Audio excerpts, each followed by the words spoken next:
É a maior aeronave de passageiros do mundo. E uma das máquinas mais complexas já construídas.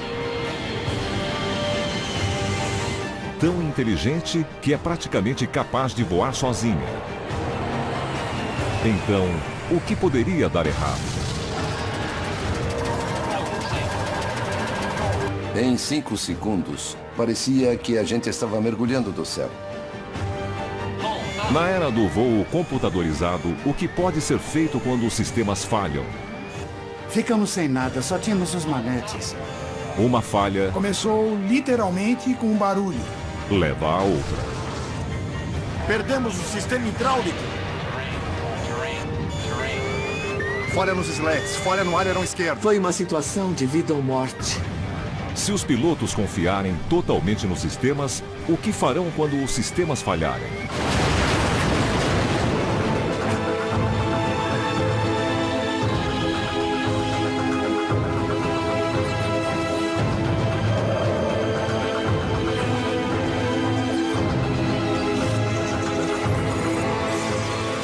Catástrofes aéreas. Falha no sistema.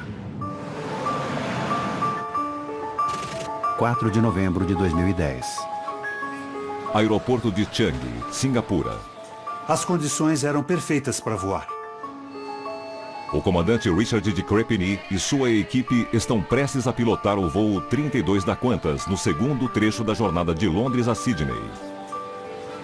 São 9 da manhã. Eu estava deixando a minha família. Minhas irmãs moram na Irlanda. Rosemary e Larry Hegarty estão voltando para casa na Austrália depois de passar férias na Irlanda. Eu moro na Austrália, vivo com meus filhos e meu marido aqui, então fico sempre na dúvida sobre onde quero ficar. O avião é um Airbus A380. São 500 toneladas de materiais e eletrônicos avançados. Com 4 motores, 2 andares e 525 assentos, é a maior aeronave de passageiros que já se viu. O primeiro Super Jumbo. É a última tecnologia, é a culminação de centenas de anos de aviação. Apesar de seu tamanho, ele requer apenas 3 pilotos na tripulação. Porque no coração do A380 há um sistema computadorizado superpotente capaz de voar pela tripulação. Ao lado do comandante Richard de Crepini estão o copiloto Matt Hicks e o segundo oficial Mark Johnson. Excepcionalmente, há outros 2 pilotos neste voo. Harry Webben e Dave Evans, que são comandantes examinadores. Seu trabalho é avaliar o desempenho da tripulação. Hoje, estes 2 comandantes examinadores podem fazer a diferença entre a vida e a morte de 469 pessoas.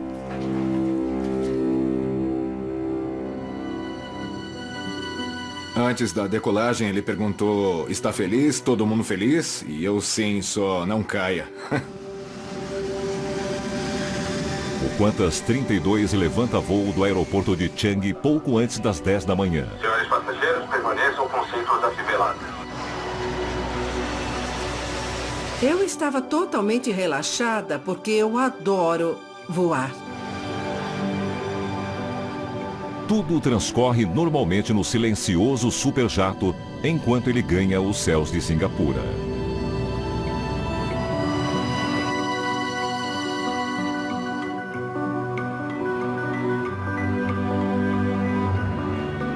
Cinco minutos depois, quando ele chega a 2.100 metros... Ouvimos 2 barulhos altos, foi meio bum, bum. Eu me lembro de ver um clarão branco saindo de um dos motores. Gravação de passageiro. Eu só olhei para o Larry e perguntei: você acha que vamos ficar bem? A primeira coisa que eu pensei foi em fazer algumas orações. E o avião inteiro começou a tremer. A primeira reação do comandante de Crepini é reduzir a potência. Eu logo pensei em nivelar o avião, então eu teria que diminuir a potência dos motores e tornar tudo menos intenso. Atenção, motor em chamas. Neste momento, o sistema da aeronave informa aos pilotos que o motor número 2 está em chamas. Motor número 2 em chamas. The Courtney tenta acionar extintores de incêndio por controle remoto, mas não obtém resposta. Atenção, motor número 2 em chamas. Então o motor número 2 para completamente. Falha no motor 2. Perder uma de 4 turbinas é um problema, mas não deve ser uma tragédia. O sistema automático do avião é programado para lidar com este tipo de situação. Ativar sistema automático. Tinha uma moça sentada no assento do corredor ao lado do meu e ela segurava um bebezinho. Ela olhou para mim e perguntou o que houve. Eu respondi, acho que aconteceu alguma coisa com um dos motores, mas tudo bem, o avião tem outros 3. Atenção, falha no motor 2. Mas a falha do motor, de repente, se transforma em algo ainda pior. Falha nos slats, falha no aileron esquerdo. Falha no motor 2. Em 1 minuto, o sistema relata uma cascata com mais de 50 mensagens de erro diferentes. Sistema de combustível e controles de voo. Hidráulicos com baixa pressão. Trem de pouso, freios, ar-condicionado.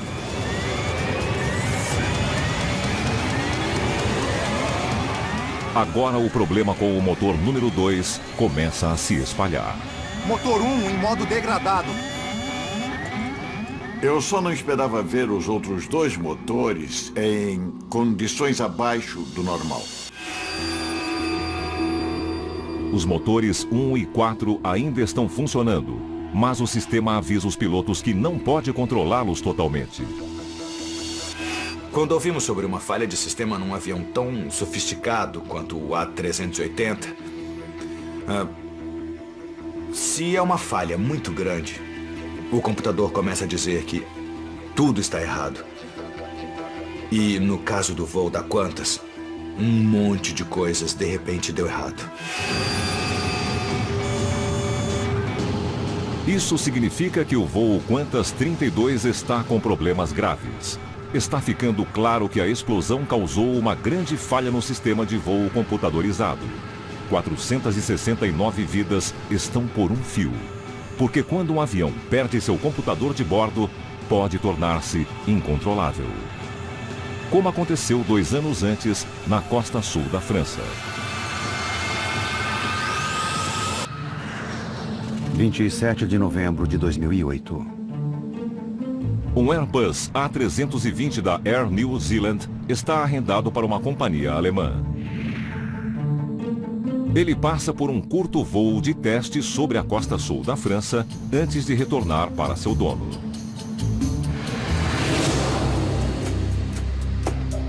Na cabine de comando, Norbert Capel e Theodor Katzer, pilotos da Excel Airways.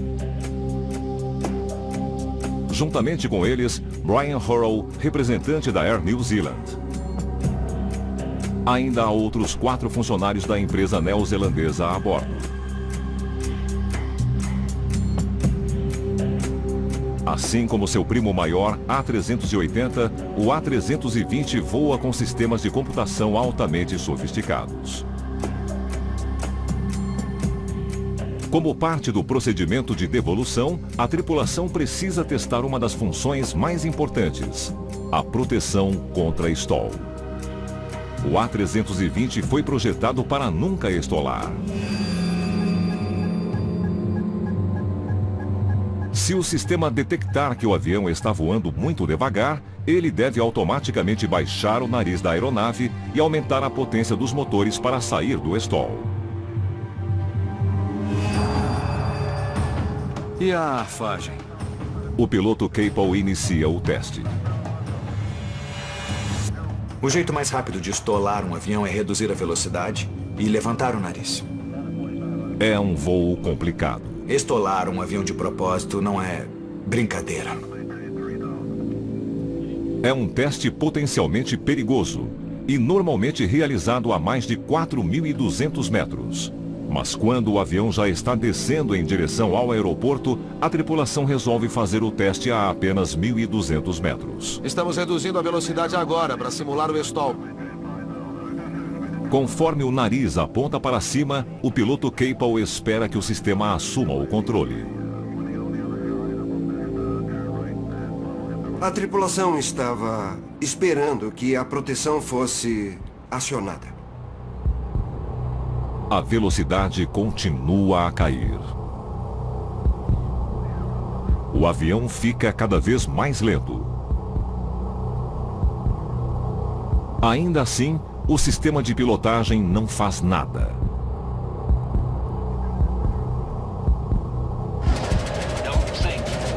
Então a aeronave começa a entrar em stall.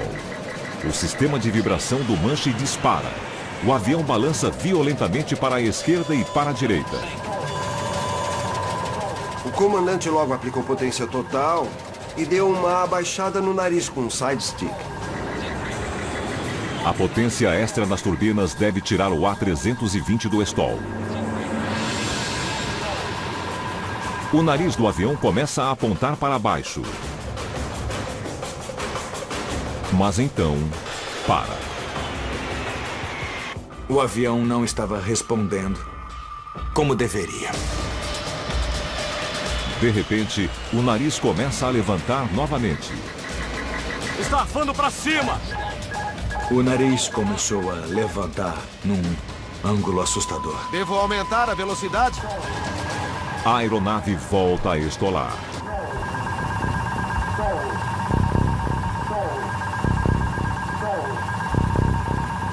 E ficou sem sustentação.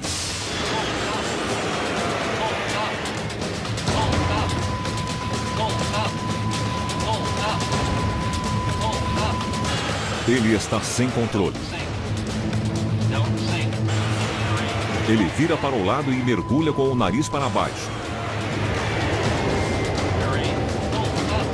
Potência, potência! A 1.200 metros, os pilotos não têm tempo para uma recuperação.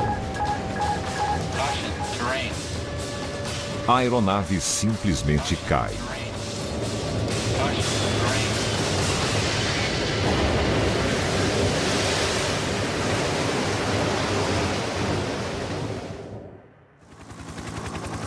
O A320 chocou-se contra o mar Mediterrâneo, matando todos a bordo.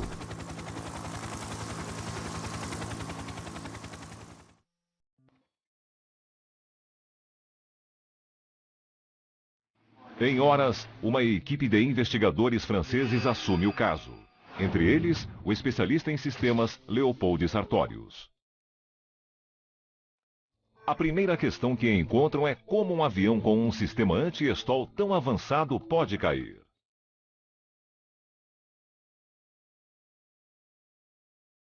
Sem os relatos de sobreviventes, os investigadores dependem das caixas pretas para explicar o que aconteceu.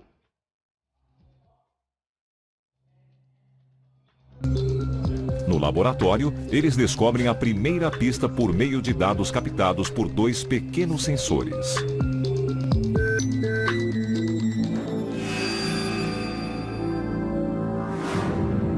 Estes sensores são diretamente ligados ao computador de bordo da aeronave e são uma parte essencial do sistema de proteção contra stall. Eles informam ao avião em que ângulo ele está voando. Analisar o que deu errado é um desafio para Sartorius. Cerca de 20 minutos depois da decolagem, percebemos nas gravações dos dados de voo que 2 dos 3 sensores de ângulo de ataque congelaram. A partir de exatamente 3 horas e 6 minutos, os sensores congelados avisam o computador do avião que ele está voando nivelado, mesmo quando ele não está. Os investigadores agora são capazes de relatar por que um avião com um sistema tão avançado pode ter caído. A 1.200 metros, o piloto Capel iniciou o teste de stall. Ele inclinou o nariz para cima e reduziu a potência para diminuir a velocidade do avião. Ele acredita que o computador de bordo está monitorando corretamente cada movimento da aeronave. Conforme ele reduz a velocidade do avião para o teste de stall, o computador automaticamente coloca o estabilizador horizontal na posição correta para o voo em baixa velocidade. A velocidade continua a cair.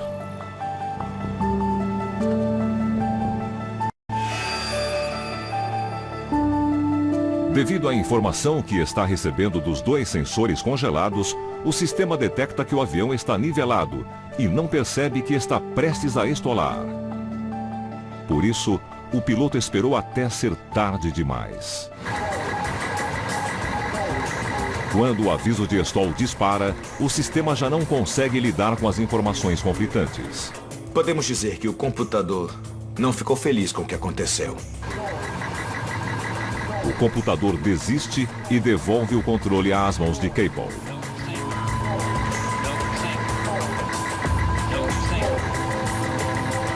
Ele tenta apontar o nariz para baixo e aumentar a potência.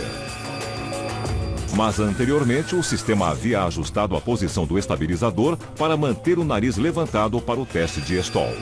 Não seria a primeira coisa que eles iam pensar.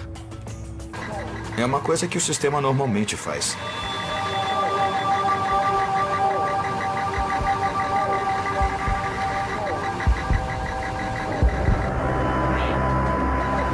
O avião estola novamente, inclina-se para um lado e mergulha no Mediterrâneo.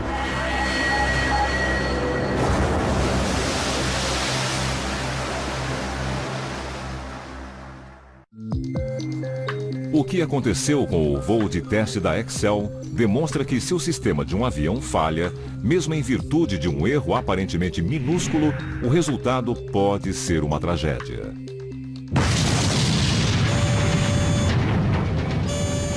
Dois anos depois, nos céus acima de Singapura, o voo Qantas 32 está com problemas sérios. Os pilotos enfrentam muito mais do que um sensor defeituoso. Falha no motor 2. Depois de uma grande explosão, eles começam a notar falha após falha. Falha nos slats, falha no aileron esquerdo. Apenas 6 minutos após a decolagem, um motor está apagado e outros 2 estão funcionando manualmente. Motor 1 em modo degradado. O sistema informatizado começa a dar uma interminável série de avisos. Motor 4 em modo degradado. Os avisos começam a contradizer um ao outro. A tripulação percebe que o poderoso sistema não pode mais controlar a aeronave. Fiquei com o polegar na maior parte do tempo, desligando os alarmes. Não dá pra pensar com um alarme disparado na sua cabeça. A tripulação se esforça para entender o que está acontecendo. Nenhum dos pilotos foi treinado para uma pane total no sistema. Individualmente tudo era controlável, mas nós não treinamos uma coisa de cada vez. Falha nos slats. Sem o sistema computadorizado para ajudar, o avião fica praticamente incontrolável. Existe o risco de os 3 pilotos da tripulação ficarem sem ação.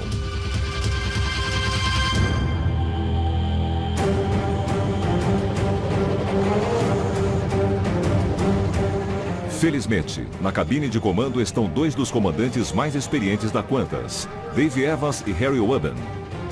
Eles estão a bordo para analisar o desempenho da tripulação. Os 5 pilotos dividem as tarefas entre si. O comandante de Kirpini concentra-se em pilotar o avião. O copiloto lê as mensagens de erro. Avisos do trem de pouso e do velocímetro. Então, ele e o segundo oficial respondem aos avisos. Na confusão das mensagens discrepantes, a experiência dos 2 comandantes é essencial. Eles ajudam a tripulação a tomar decisões que o sistema não pode mais assumir. Eu peço desculpas. Estamos com um problema técnico no motor número 2. E estamos resolvendo a situação para tentar manter o voo seguro.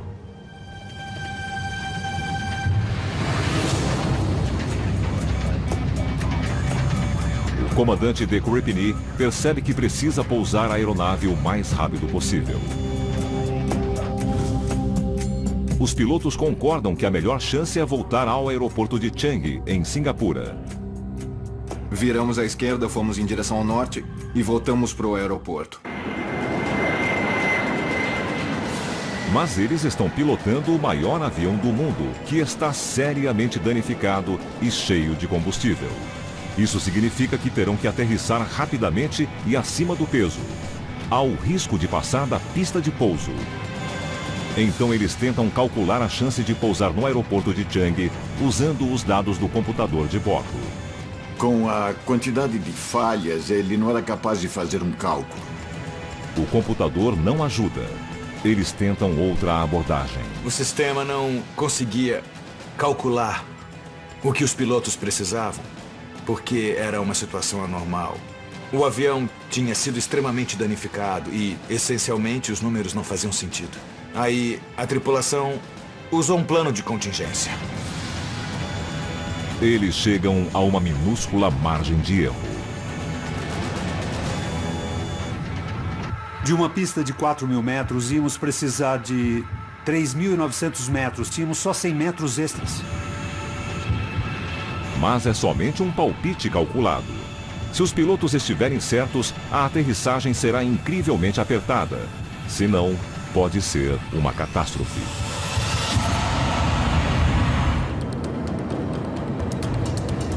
Até mesmo colocar a aeronave na pista será um grande desafio. O sistema de computação está sobrecarregado e os pilotos perderam muitos dos controles necessários para comandar o A380. É uma situação apavorante, mas que não é nova. 20 anos antes, uma tripulação precisou pousar em Sioux City, no Iowa, lidando com uma crise similar.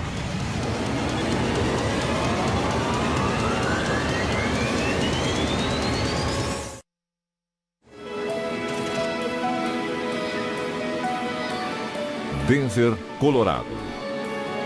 O DC-10 da United Airlines prepara-se para decolar rumo a Chicago. Os pilotos não fazem ideia de que este voo os transformará em heróis da aviação. Al Haynes é o comandante do voo 232. Vamos fazer o checklist. Interruptor de bateria, ok. Bill Records é o copiloto. O tempo estava bom, nós esperávamos que o voo fosse normal. Seletor reserva, ok. Dudley Devorak, o engenheiro de voo. Sistema hidráulico? Os hidráulicos estão ok. Jane Brown, a comissária de bordo-chefe, está cuidando de 285 passageiros, incluindo 52 crianças, numa promoção especial no Dia das Crianças. Obrigado, Torre. Tenham um bom dia. É isso, senhores. Vamos lá.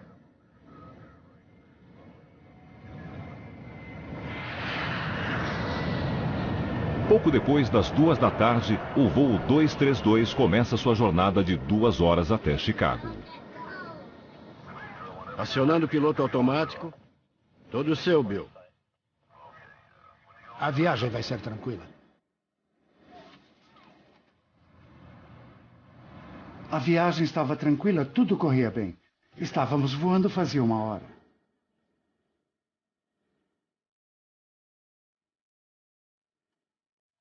Era um daqueles dias muito bonitos de julho.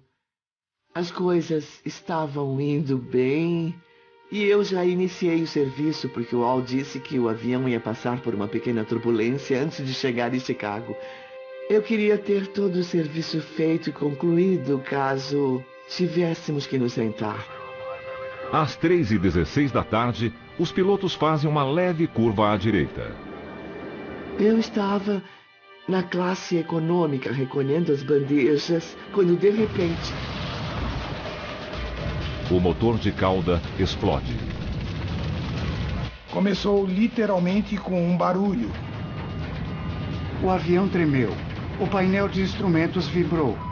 Precisávamos determinar o que era. Assim como no voo Qantas 32, perder um de 3 motores não deve ser um problema. Era só desligar o motor e prosseguir com o voo. Atenção, senhoras e senhores. Ouvi um piloto anunciando que tínhamos perdido o motor, mas que o avião ainda tinha outros 2 e íamos ficar bem.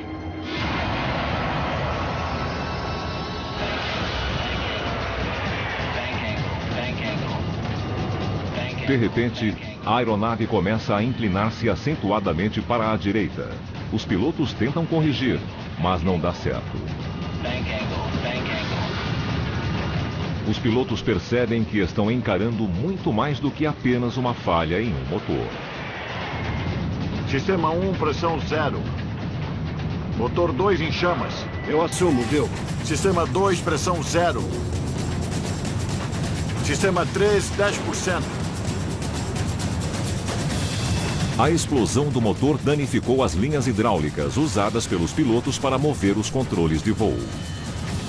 Agora o sistema 3 também está a 0%. Perdemos o sistema hidráulico. Assim como no voo Qantas 32, os pilotos perderam os controles necessários para pilotar o avião. 232, we just lost number 2 and some hydraulics. Airplane is emergency controllable here. Disseram que isso não podia acontecer, que era impossível por causa da maneira como o avião é projetado.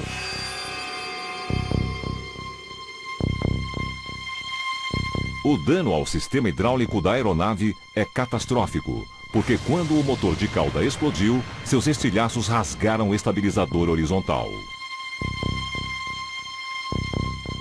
Este é o único local do DC-10 em que as 3 linhas hidráulicas do avião se encontram.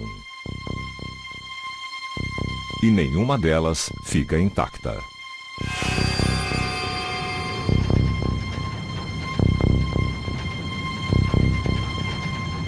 Depois de um tempo percebemos que ficamos sem nada, só tínhamos os manetes de potência e não somos treinados para voar assim, nós não sabíamos o que fazer. 232, we're just having trouble controlling the airplane right now. De alguma maneira, os pilotos precisam encontrar um meio para manobrar o avião usando os únicos controles que sobraram, os manetes, que ajustam a potência nos 2 motores restantes. Ninguém ensina a pilotar um avião sem sistema hidráulico, não podemos perdê-lo. Então nunca treinamos e nunca simulamos, é uma coisa estranha para nós. O que sabemos sobre aerodinâmica básica é que aumentando a potência em um único motor, conseguimos levantar uma asa. E baixando a potência no outro motor, baixamos a asa correspondente. E variando a potência dos motores, tentamos manter o avião nivelado. Viramos o avião aumentando a potência de um lado um pouco mais do que o outro. Para virar à esquerda, eles aumentam a potência da turbina direita. Para virar à direita, aumentam a potência da turbina esquerda. Mas é uma maneira extremamente crua de se pilotar uma aeronave. Neste ponto, John Brown acredita que o problema é pequeno. Acho que o Dudley me chamou para ir até a cabine. Perdemos o sistema hidráulico. Nessa hora ele falou que perderam o sistema hidráulico e que eu devia dar as instruções e informar os passageiros. Minha mente só pensava, eu preciso ficar calma, a tripulação precisa ficar calma. Temos que manter os passageiros calmos. Enquanto isso, o comandante Haynes e o copiloto Bill Records batalham com sua direção improvisada, usando apenas os manetes direito e esquerdo. Eles precisavam das 2 mãos para poder mover um manete de cada vez. Não dá para fazer tudo aquilo, é muita coisa. Eles precisam de outro par de mãos. Assim como no voo Qantas 32, a tripulação tem um golpe de sorte. Um dos passageiros, Danny Fitch, é instrutor de voo no DC-10. Ele entrou, se apresentou e perguntou o que podia fazer. Os 4 pilotos dividem as tarefas. Ele ficou entre mim e o Bill, usando uma mão em cada manete. Se queríamos virar para a esquerda, um de nós dizia esquerda, então virávamos um manche para a esquerda. e o Danny empurrava o manete para levantar a asa e nos ajudar a virar. Calma. Devagar. Mais à direita. Mais um pouco. Eles precisam de muita precisão e de cada milissegundo de concentração. Não pensávamos em acidente, em incêndio, nem no que íamos fazer. Chegando perto do solo, o principal era dar um passo de cada vez. Agora para a direita. Gradualmente, eles retomam o controle da aeronave. A pergunta é: será possível aterrissar? Tínhamos que achar um lugar para pôr o avião no chão. Agora eles estão sobrevoando o estado de Iowa. A torre disse Sioux City. Por mim, tudo bem. Eu pedi para nos levarem até lá. A cidade tem uma pista longa o bastante para o pouso. Para ter alguma chance de chegar a Sioux City, os pilotos precisam descer o avião com uma série de guinadas arrepiantes, perdendo altitude de uma vez. Tínhamos que perder mais de 11 mil metros de altitude de onde a explosão aconteceu. Lembro de ter olhado pela janela em um certo momento e pensado que seria uma descida longa. Mas nós levamos cerca de 45 minutos. Mais para a direita. A tripulação prepara o avião para a aterrissagem. Todos sabem que ela pode ser fatal. Senhoras e senhores, vamos tentar pousar em minutos. Preciso avisar que este será um pouso brusco. Há 4 crianças muito novas sentadas no colo de suas mães. Elas não têm assentos próprios. Enquanto eu esperava os pilotos pedirem para ficarmos em posição de impacto, eu peguei o microfone e orientei os passageiros com crianças de colo a colocá-las no chão e segurá-las.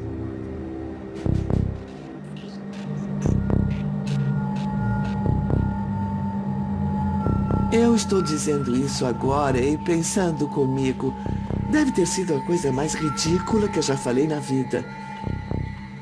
O que soa bem num treinamento não parece racional na vida real.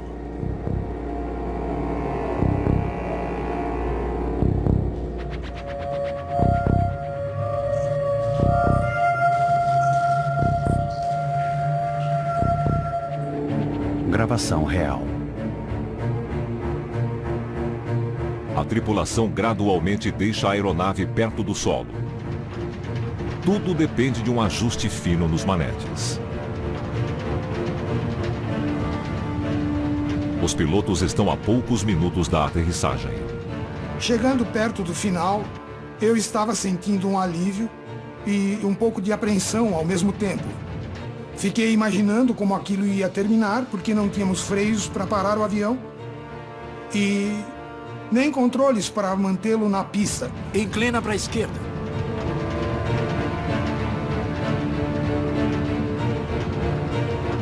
Estávamos descendo muito rápido.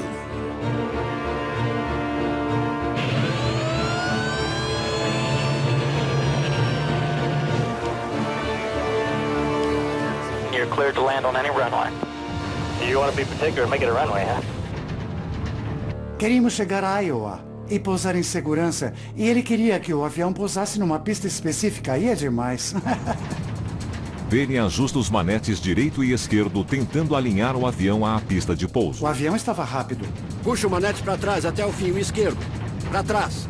Eu pedia para o Danny reduzir a potência e ele dizia que não dava porque isso faria o avião virar. Puxa o esquerdo.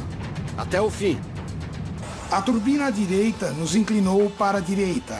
Puxa o manete esquerdo. Eu dizia esquerdo, esquerdo. Esquerdo. Manete esquerdo. Esquerdo. Esquerdo, esquerdo, esquerdo. Reduz a potência no manete esquerdo. Reduz a potência. Puxa o manete. O avião começou a virar para a direita. Então, nós batemos no chão. Gravação real. E eu desmaiei.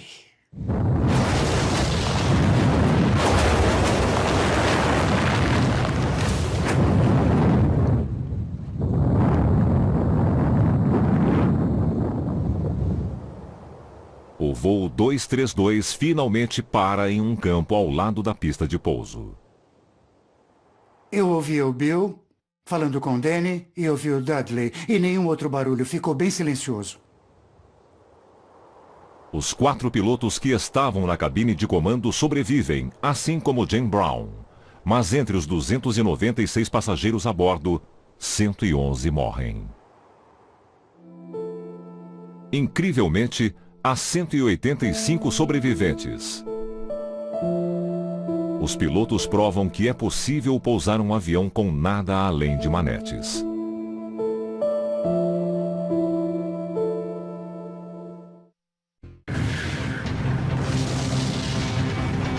A tripulação a bordo do voo Qantas 32 de Singapura a Sydney enfrenta um desafio similar. Motor 1 em modo degradado. O sistema de computação do avião está em colapso. Os pilotos perderam praticamente todos os controles de voo, mas de alguma maneira precisam encontrar um meio para pousar no aeroporto de Changi, em Singapura. 469 vidas a bordo do enorme A380 correm risco. Quando a turbina explodiu, os estilhaços do motor passaram pela asa, onde danificaram linhas elétricas e linhas hidráulicas. E perder o sistema faz muita diferença em relação ao controle que a tripulação consegue ter sobre o avião. Gravação real. Para piorar, o avião está cheio de combustível, 50 toneladas a mais do que o indicado para um pouso seguro. Eu tive que ser o mais delicado possível com o avião. Mas ser delicado é incrivelmente complicado. Normalmente o sistema controla a aeronave e sem ele é difícil corrigir a mais leve inclinação para a direita ou esquerda. Os slats danificados dificultam a frenagem do avião para o pouso. Controlar a velocidade será um desafio enorme. Então o comandante de Courtney recorre à mesma solução usada pelos pilotos do voo da United Airlines. Ele usará os manetes para manobrar a aeronave. O motor número 2 está desligado, mas ele ainda conta com um uso limitado das turbinas 1 e 4 e ajusta ambas com a mesma potência. Isso deve impedir que o avião gire para a esquerda ou direita. Para controlar a velocidade do avião, ele usará o motor número 3, o único em que pode confiar totalmente. Me concentrei totalmente na pista e na velocidade. Eu tinha que garantir que o avião ia voar exatamente na velocidade de aproximação. Não podíamos voar rápido. Com muita velocidade, passaríamos da pista. Mas sem velocidade, o avião cairia do céu. A diferença entre estolar antes do pouso e colidir no final da pista é de apenas alguns quilômetros por hora. É uma margem que ninguém quer ter numa operação normal. Falei que a velocidade era crucial, que ele tinha que manter. Ele já sabia. E eu pensei, bom, obrigado, Harry, mas nem precisava falar. Eu peço desculpas. O comandante examinador Dave Evans avisa a equipe de comissários. Eu me lembro de ter ouvido um piloto dizer que ia ser um pouso rápido. E a comissária regalou os olhos quando ele falou isso. Qantas 32, pista 2 liberada para pouso. A torre de controle libera o voo Qantas 32 para a aproximação final. Qantas 32 em aproximação final. O comandante de Courtney tenta estabilizar a aeronave.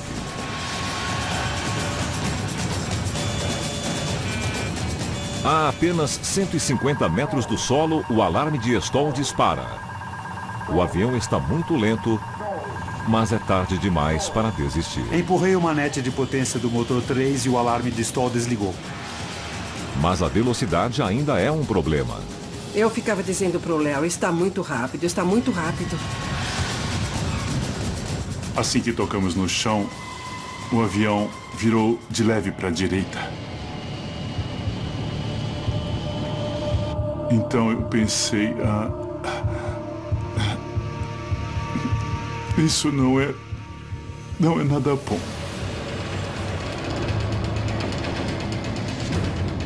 Não parecia que o avião estava perdendo a velocidade. Ele continuou muito rápido o tempo todo. Como os freios automáticos não estão funcionando, de Crepini recorre à força bruta. O sistema de freios automáticos não funcionou, então ele enfiou os pés nos pedais para frear com a própria força. E eu falei, freios, e ele disse, eu sei, e eu, então pisa.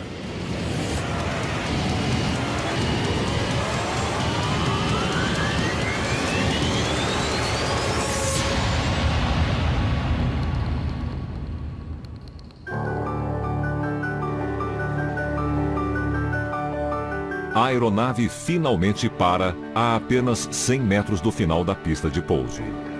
Sentimos uma sensação de alívio enorme quando o avião parou e soltamos o freio. Todo mundo bateu palmas. Acho que de puro alívio, apesar de ter sido um pouso cheio de solavancos, mas ficamos muito aliviados. O maior avião do mundo resistiu ao que quase foi uma catástrofe. Depois de perder a maior parte de seu sistema de bordo, a tripulação precisou de muita habilidade e experiência para colocar a aeronave no chão em segurança.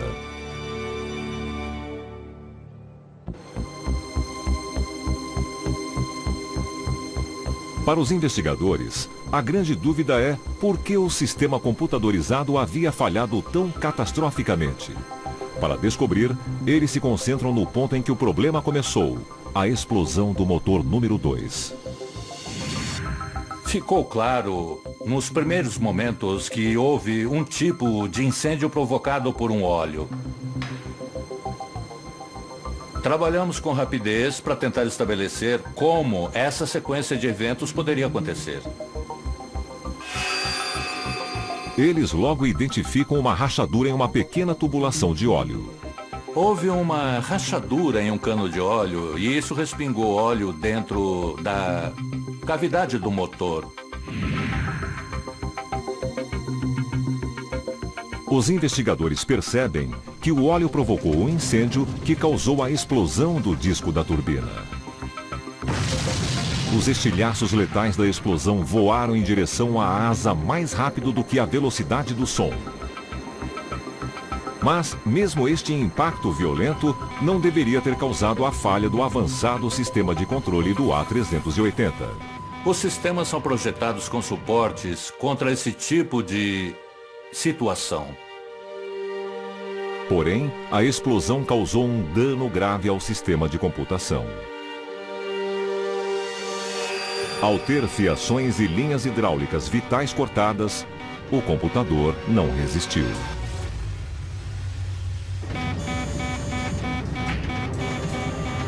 O que salvou a aeronave foi a habilidade do piloto ao superar a confusão do sistema e concentrar-se em controlar o que ainda poderia manter o avião no ar.